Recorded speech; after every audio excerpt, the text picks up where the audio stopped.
Welcome to Hot Take Sunday, where me, Katie, and Helen. explore complex social issues and try to understand them better. Today, we're diving into the world of Child Protective Services, or CPS for short. CPS is a system designed to protect children, and removing a child from their home is one of the ways that is done to accomplish that. But what is one of the most challenging and debating aspects in this field? Does removing a child from an unsafe home do more harm than good? Let's dive in. The goal of child welfare in CPS is to protect and help children who are in need or in danger. One of the first things social workers do is investigate cases and see if a child is in danger. If the child isn't, then the family will be given help by counseling and therapy to create a stronger, healthier bond. But if they are in immediate danger, they will be removed from their homes. That will always be the last resort. Many believe that moving a child away from their home isn't right, while others argue the opposite. This is where the core debate lies. Does that removal do more harm than good?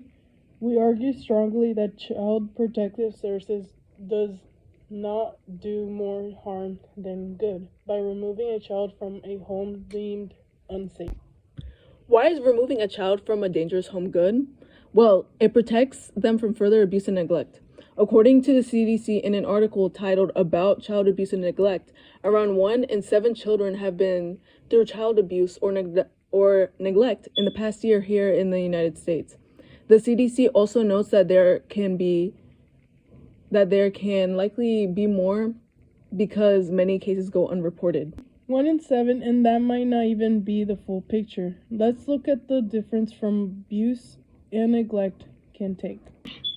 Physical abuse is a very common form of abuse. Also, all of the examples of abuse listed are from the NYC Administration for Children's Services. Examples of physical abuse can include brutal punishments like pouring hot water on a child, burning them with cigarettes, or force feeding them, torturing, hitting, and choking. Abuse can also be verbal. For example, using negative terms like evil, stupid, or ugly to talk to a child, repeatedly cursing at a child, or putting them down falls into this category.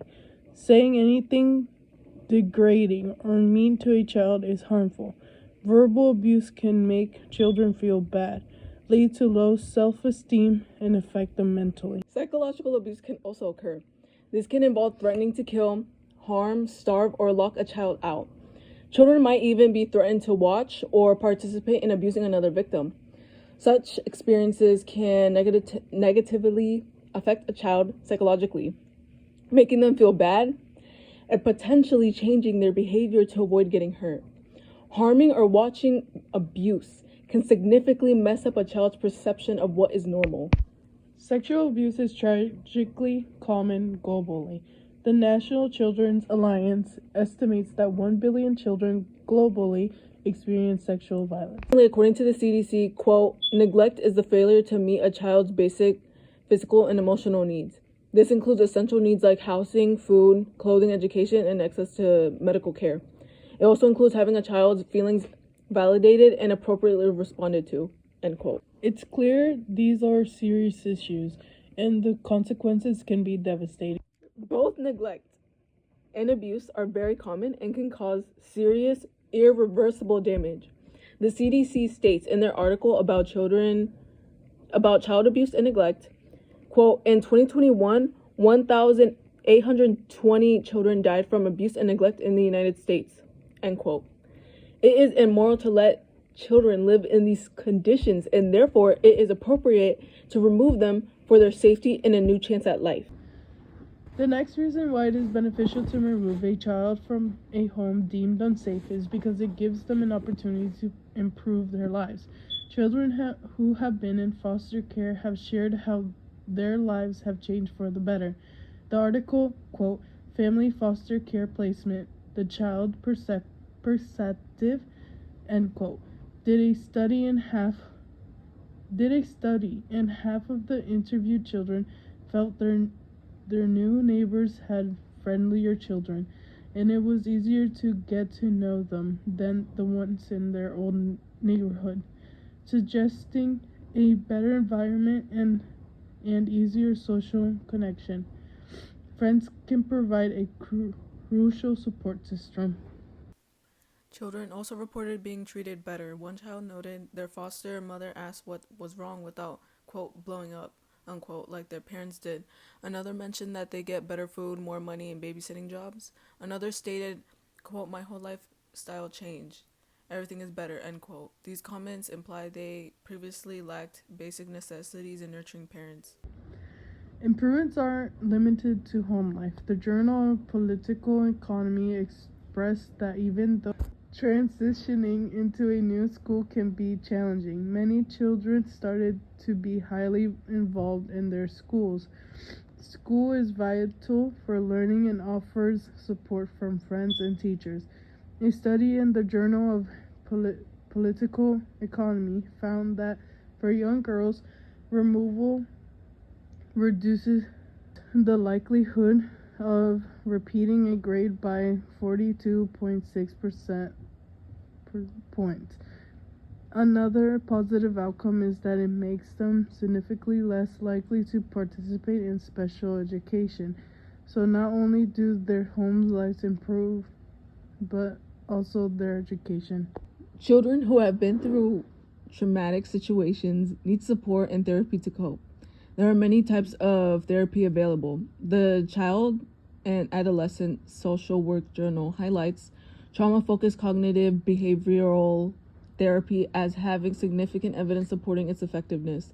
Studies have shown it succeeded in improving symptoms in children dealing with traumatic events like domestic and sexual abuse. This type of therapy can help children cope with maltreatment and covers various forms of trauma. Therapy for complex trauma is often a long and rigorous process. The early phase focuses on establishing safety and developing emotional and behavioral regulation. The next step is trauma processing, and the final phase is about consolidating gain to engage with family and the community. Children with histories of maltreatment who receive therapy not focused on trauma show higher rates of prematurely dropping out and not responding to treatment. They show better outcomes when they are given treatments that specifically address trauma reactions and symptoms. While trauma focused therapy can be difficult and painful, it is worth it at the end. This leads children to cope and have a brighter future. That makes sense. Access to specialized care is critical for healing. And the third major reason for why removal doesn't do more harm than good is that it helps to break the cycle of abuse and neglect. The cycle of abuse is when adult abusers are likely to have been victims of child abuse themselves. When someone is abused as a child, they are statistically more likely to do the same with their own children, potentially continuing the cycle. This pattern isn't limited to just one type of abuse. In fact, it is all the type of abuse that we discussed in the beginning of this episode. So, if a child remains in a home that only shows abuse and neglect, this cycle could continue. They would only know this kind of environment, potentially leading them to believe it's normal and repeat the pattern with their own children.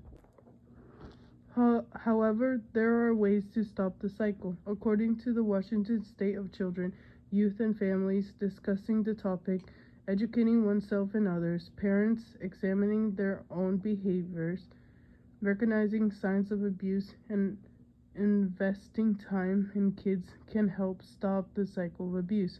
According to the National Library of Medicine, in an article, quote, Breaking the Cycle of Maltreatment, the Role of Safe, Stable, and Nurturing Relationships, it is encouraged to identify maltreated victims and connect them to programs that can help interrupt this community, building, quote, critical and healthy relationships, end quote. It is an important function in breaking the cycle. Removing a child from an unsafe home is presented as another way to stop the cycle. When placed in a safe environment like foster care, children experience new things and meet new people, including foster parents who show them love, care, and affection. This helps them realize that what they went through wasn't normal and wasn't their fault. As mentioned earlier, the children go through therapy and counseling to cope. So, safety, access to therapy, and making strong connections with others and breaking the cycle are the key arguments. But what about the concern that removal itself can be deeply traumatic? Some people do believe that removing a child from an unsafe home does more harm than good, potentially leading to severe trauma and distress, which is possible. However, it is better for a child to be removed to live in a safe environment with better people than to remain in possible danger. The article, quote, Family Foster Care Placement, the Child's Perspective, end quote, notes that even though keeping children in the biological homes avoids the emotional cost of removal, it increases the possibility of continued harm. When it comes to children's health, well-being, and life, it is better safe than sorry. Others argue that removal might cause developmental issues, rebellious attitudes, or low self-esteem. There is truth to that, but support is always involved in the process. Therapists and counselors are there to support the children. With enough support, the belief is that they will be able to grow up normally and succeed in life. It's acknowledged that it's a process that might not be perfect. It's considered vital that these children are loved and nurtured deeply so that they understand love and can pass it on. To wrap things up, let's return to the main point. Child abuse is an unfortunate global reality, and it could be perpetrated by anyone in a child's life, including parents.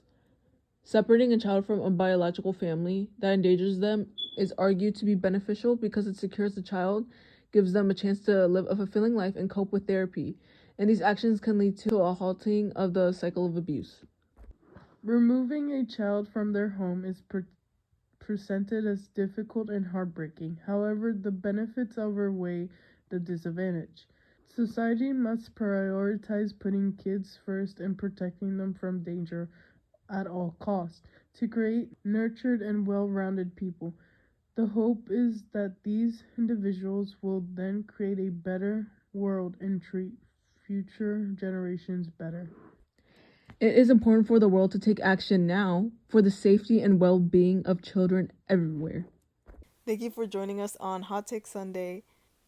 We hope this episode has provided some insight into the complex work of Child Protective Services and the difficult decision of child removal.